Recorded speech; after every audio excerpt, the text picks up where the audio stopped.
gorgeous fire signs. Welcome to your new weekly reading. This is the Guiding Chariot. This is going to be a general reading for all fire signs, sun, moon, and rising for, what do we got? Leo, Sagittarius, and Aries. All right, so everyone, I'm kind of doing the signs by element just because I have a lot going on in the next few days. I'm getting ready to go back home, so I want to be able to spend as much time as I can with my friends and my family here. So I'm just kind of condensing just for this week. So thank you for being understanding. Next week we'll be back to individual signs or individual videos for the signs. So thank you for being patient.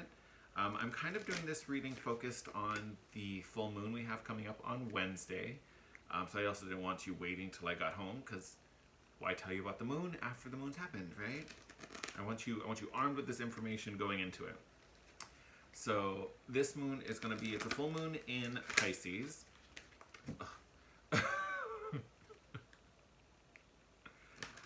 Full moon in Pisces, so it's going to be obviously about releasing and endings, like every full moon. One thing I kind of want to add to that,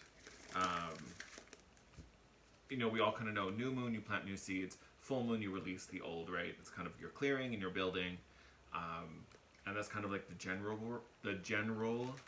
rule. But I also like to add, like, you can do both at both moons. Like, I get the energy is focused on, releasing or planting, depending what you're doing. But if you think about it energetically, you're kind of doing both at each moon, right? Full moon, we're ending that cycle to make room for the new, right? And same thing at a new moon, we're planting new seeds in the space left by what's left, right? So just because a full moon is about endings doesn't mean we can't be using our intentions towards, growing something new, right? We're making space for what we're gonna try and work on manifesting when we hit the new moon in 2 weeks. So I don't know why I wanted to add that. Maybe you guys have a lot of newness coming to you. But fire signs, with this particular moon, this moon in Pisces, obviously it's going to affect things that Pisces governs. Pisces governs daydreams and fantasies and illusions, right?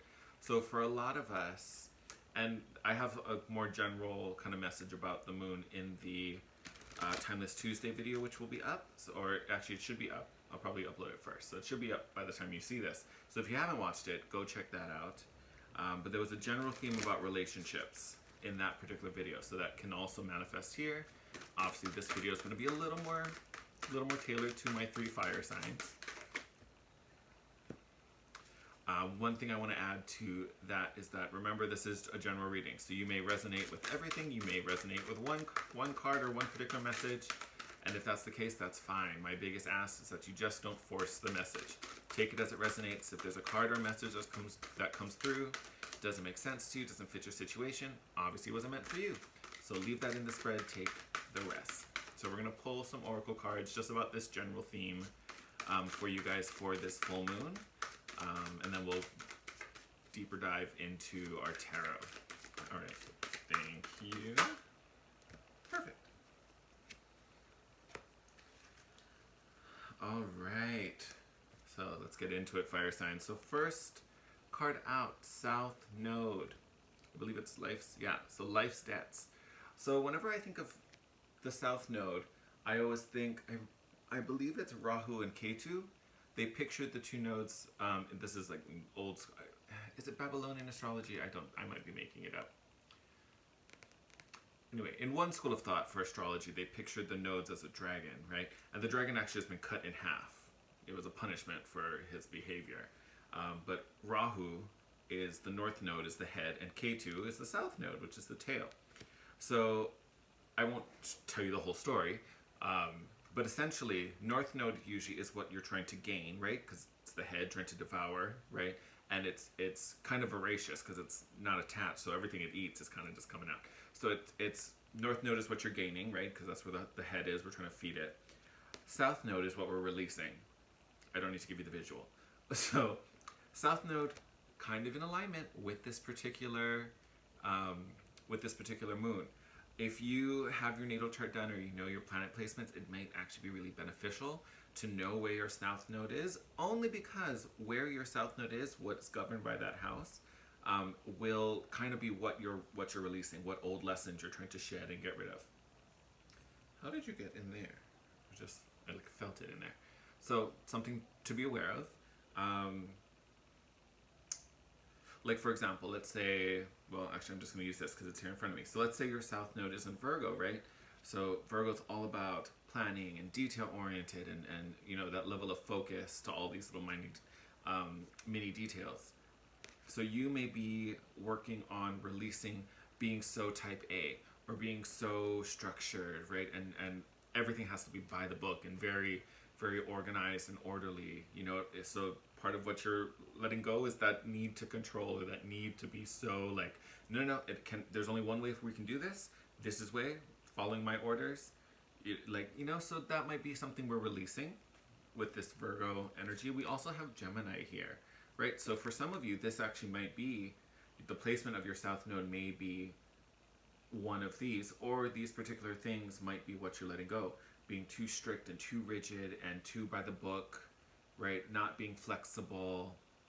And then with Gemini, you might be overthinking things, right? You might be overthinking, you might be over communicating as well, right? You might also have a trouble with commitment and following through. I'm not calling out any Geminis. They could be watching this video, but with Geminis, because they're like the little synapses, right? They're just constantly sending messages. They're not necessarily in one spot very long, right? Because they're constantly like shooting all these ideas out and trying to like picking up a message from someone, sending it off to someone else. So they're kind of constantly moving, right? So some of you, for what you're releasing, it might be to kind of stay put for a little bit, work on something, go a little deeper, right? Geminis also don't process a whole lot because they're just concerned with sending messages, right? Those two little Gemini twins are just chatty. So there's not a lot of processing going on. So for some of you, connected to this Gemini aspect, might just be overthinking and over communicating, where you need to kind of like digest it a little bit more. So it could be two major things for you. And remember, we had that general theme in the Timeless Tuesdays about relationships. So this might be where your relationships could be suffering a little bit, right? If we're being too rigid and keeping everything to a timetable and has to be done this way, you know, we have to get married in 3 months. We have to have this particular vendor. It has to be at this place. Or, you know, we can't eat at that restaurant on date night because yada, yada, yada. You know, or just not being able to go with the flow, right? Same thing with Gemini. Over talking, over communicating, not listening enough, right? So that might be some things happening in the relationship sector. Isn't necessarily what has to be going on or what is going on, but just ideas. Remember, it's general, so you'll have to kind of apply those energies to your own situation if they fit and if they resonate. All right, let's get into our tarot.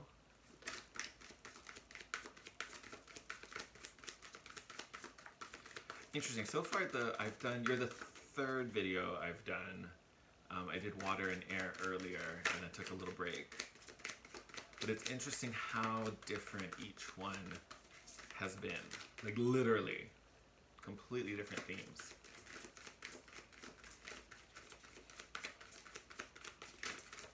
I'm interested to see, ooh, why are you falling out all over the place?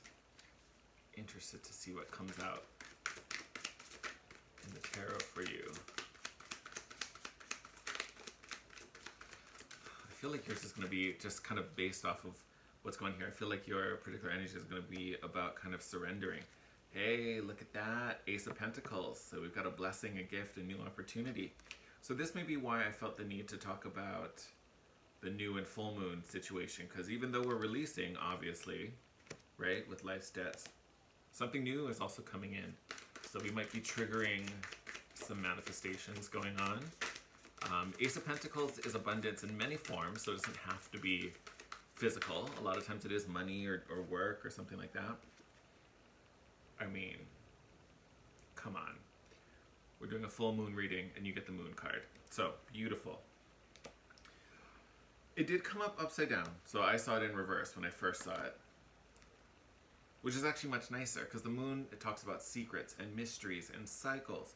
Having it in the reverse is about these secrets coming to light. So there could be a message or communication coming to you something unexpected, something that has to do with something you didn't even see. So this Ace of Pentacles could be a complete surprise.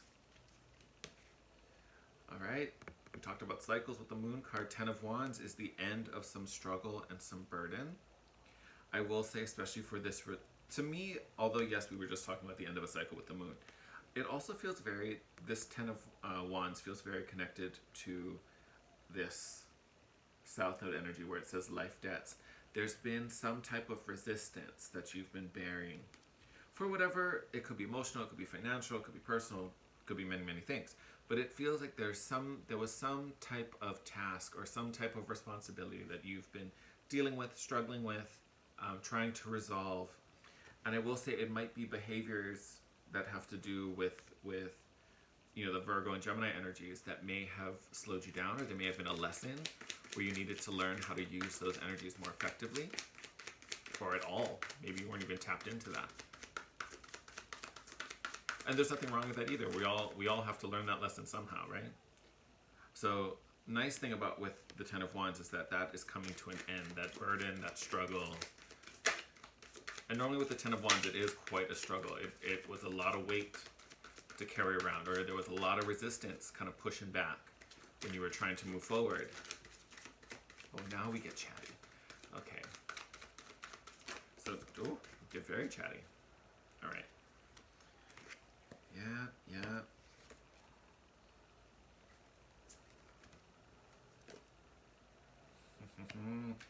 Very nice. All right. So we've got the 9 of Swords. This actually has come up in a couple of readings as well. So 9 of Swords. And this coming out, I'm literally slapping that with this 10 of Wands. So definitely whatever this struggle was, whatever this burden was with this 10 of Wands, it definitely has been causing some anxiety, some stress. We might be overanalyzing it. We might be obsessing over it. I don't want to say taking things too personally. That's not it. But really personalizing everything and taking it too much to heart when it really isn't that. Whatever the trigger is, it's really not even connected to that. We're just taking things way too hard. We also have the Chariot here. So yes, it did come up in reverse. But the Chariot is all about movement, right? Travel, success, victory. So to me, this is the upcoming movement for you. Whatever is tied to this Ace of Pentacles, whatever is tied to this Moon card, these secrets coming out, they will come out. So I would say I don't necessarily think it's happening right away. So don't be like tomorrow or right after the full moon happens, you're going to get an email from your boss giving you a promotion. I don't think it's that soon.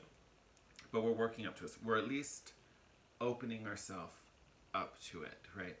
And part of the reason I say that, because you also have the Temperance card, which is all about patience and divine timing. So things are working out behind the scenes.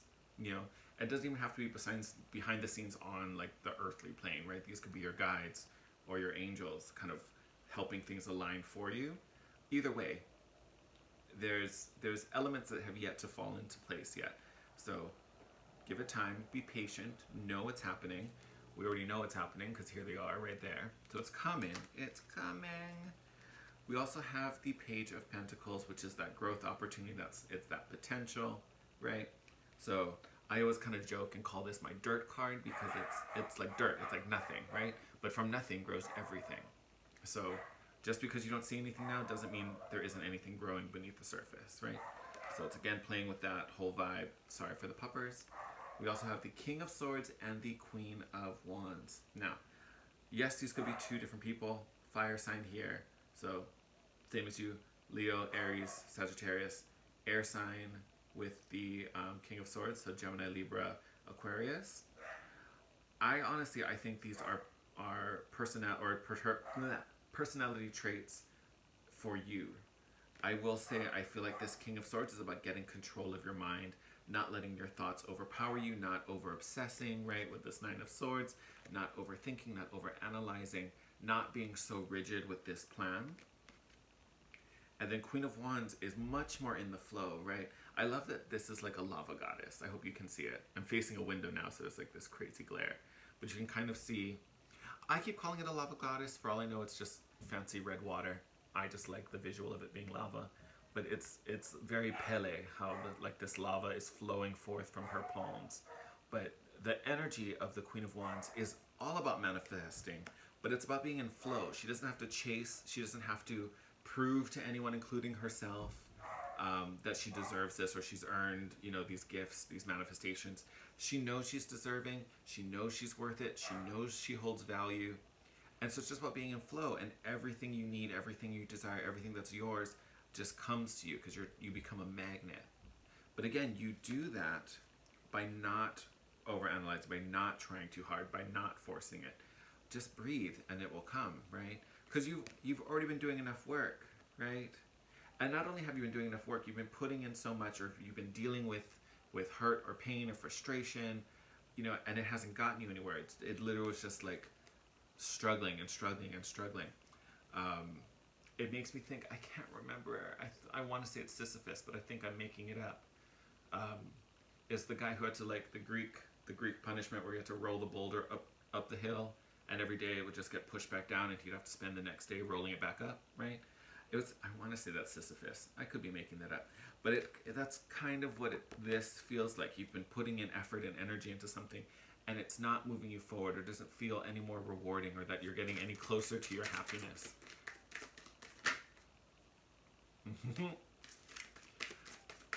I see you. Nope. Okay, so we want to talk about this first. So we have the Devil and the Emperor that just came out.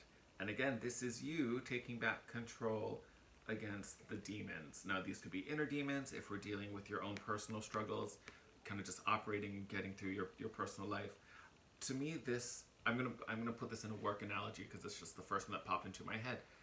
This could be, this devil is any obsession, anything that holds the power, right? So if this is the crummy office job when you want to work in a creative field, or run your own business, but either afraid that it doesn't pay the bills, or you're not at a place where it would pay the bills, and you're just afraid to start, or afraid to start following that path.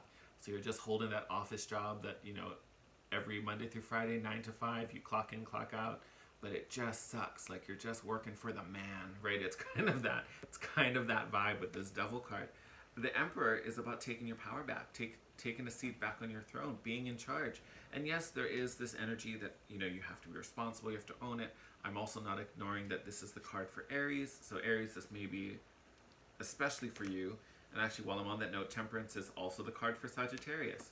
So Divine Patience may also be really gunning for you too, right? Leo, Strength card may be coming up next. I don't know. But so two of you already present. So there's something to say about having to be in alignment, right? When your particular energy shows up in the reading, you really are present, or you're really being called to be present, right? Because this is what we're facing. We really have to come to terms with how we're treating this devil, right? Have we really handed over the chains, right? Did we hand them over and now he holds them, right? And we're doing our 9 to 5. We're just a cog in the machine, right? Because that's what this energy wants. This is our ego also, right? This is just, we need to maintain the status quo. I need to keep you in your place, right? When really, you should be taking charge, Mary. Sorry, a little gay there. But, this is about you taking charge of your own life, taking those chains out of his hands. So, definitely a big thing that you need to think about, right? And even think about the Virgo and the Gemini energy we talked about earlier, right? For some of you, this might be someone exerting that kind of, control over you, right? And having to release whatever, I see him hiding him under the Emperor because that's how much I don't want to see him. Like, releasing whatever that particular demon is. Remember, it can be internal or external. Beautiful. We're going to talk about it. Don't worry. See if we can get... There we go. Perfect. Just what I wanted to see. So we've got another 10, my lovely fire signs. So you already had 10 of Wands. Now we got the 10 of Swords. Defeat, betrayal. I know this card looks gnarly. It is gnarly. But what I'm happy about is because I told you this 10 of Wands was heavy. Could even be really emotional coming out with this Ten of Swords. Could be really painful. I told you it was heavy. With these two tens coming out, it's over. It's over. It's done. You know, so if you hang on to this, you're literally like just dragging the dead body behind you. Like this particular cycle needs to come to an end. It's served its purpose. Whatever you were supposed to do there, if you were supposed to learn something, or if you were just supposed to gain something, if this was something for a season, not a lifetime, time's up. Time is up for whatever this is. And Queen of Cups was the other card that came down, right? I just love the magic in this particular card, the way this deck portrayed this card. So what do we see here? Here's the Queen of Cups. Her cup is overflowing. Look at all that magic. Look at all that light coming out of her cup. But you also notice she's very protective of her cup as well, right? All the other suits, whatever they're... Wait, you had some court cards in here. Didn't you have a king somewhere? Oh, here you are. So, like King of Swords, you can see he's holding his sword proudly. It's out and about. It's not sheathed. In all the other suits, the cup also very, very prevalent.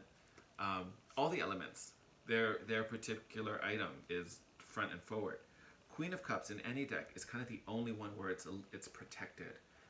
Most decks, it even has a lid on it. It's the only cup in the deck that actually has a cover, because as she's very deep and very receptive, but she's also very selective who gets to explore her depths, right? That emotional space needs to be secure, it needs to be protected, and only the privileged few get access. So the same is happening here. You know, it's if you ever heard that phrase, like, you know, I'm going to keep my cards close to my chest. That's very her. It's exactly what she's doing, right? She's holding her cup close. This is the same. You need to start taking your plans, and not only are you keeping your plans private here, right? Because it's something that's important to you. You don't want to let this devil privy to any of that, right? It's none of his business. Let him deal with someone else. Like, none of his business. So that's, to me, I think that's why these plans have to be kept private. So, you know, not telling your boss you're about to start your own business. I'm going to follow that example. But you also have to start enacting it. Like, you can see all the magic coming out of her cup. You know, it's kind of like all the energy right now is so primed for you to start making these shifts. Start the planning phase. Start investigating, how do I make this happen? What does this look like? Do I do it out of my house? Do I need to be looking for a space? What kind of connections? Should I be networking? You know, all these kind of things. Especially now that we're in Virgo season. Virgo season's a beautiful energy to use to kind of lay all that out, right? Because that's all about making the agenda, sorting out the plan, doing all those things. So great time for it too. But like the magic coming out of her cup is telling you, like, it's kind of the moment. Like, you have all this good juju around you, with you, supporting you. Now's the time to make it happen. Because whatever that weird funky lesson was, where did I chuck it? Now I don't see it anywhere. I don't know what I did with the 10 of... Oh, it's right in front of me. Goodness. Again, whatever this moment was, it's come to an end. So stop clinging on to this. Let this go, because it's not helping you anymore, right? And that also may be why you also have the 9 of Swords, that worry and that anxiousness, because now you've overstayed. Not that you've overstayed your welcome, because I'm sure you're amazing wherever you are. That's why they don't want to let you go, or whatever it is. But I say you've overstayed your welcome because time's up. Like, your visit is over. You have to be somewhere else now, right? You've got another appointment, a much better appointment. Can I add with this Ace of Pentacles that you need to kind of move on to, right? So for you, honestly, I feel like the lesson for the most part has kind of been learned, or at least you're at the place where you kind of have everything you need to really process it and take it a little deeper and really kind of own whatever the direction is, whatever the lesson is, where it's just coming down to kind of finally paying up and letting that go. It's kind of funny that there's like, it kind of looks like a big old demon on this card too, with the South Node, right? So it's kind of almost like it was hinting at that earlier, right? But yeah, it's like with life debts, the karmic contract here has kind of been resolved. Like, and if not, it's coming very close. You know what I mean? Like, there's not much left to do. Like, debt is going to be paid very soon. But it's almost kind of like there's this risk of working for free, if I'm going to use that analogy, right? Your debt's paid. You're even. It's time for you to go. All right, fire signs. I think I'm going to leave your reading there. As always, I love you guys. Thank you so much for all your love and support. If you like this reading, I appreciate it if you could drop a comment down below, hit the thumbs up button. And if you're not, please subscribe and hit the notification bell so you can be notified when your next reading pops up. Next week, everything should be back to normal. So I'll figure out, I feel like I might set up a new filming situation after this week of playing around with my phone. Who knows? We'll see. But yeah, we'll be back to normal, so expect individual readings again. Thank you again for being patient and understanding for this week. It's going to be a little different. Enjoy this full moon. Cast out your intentions. I love you guys. Stay safe. And I'll see you next week. Bye.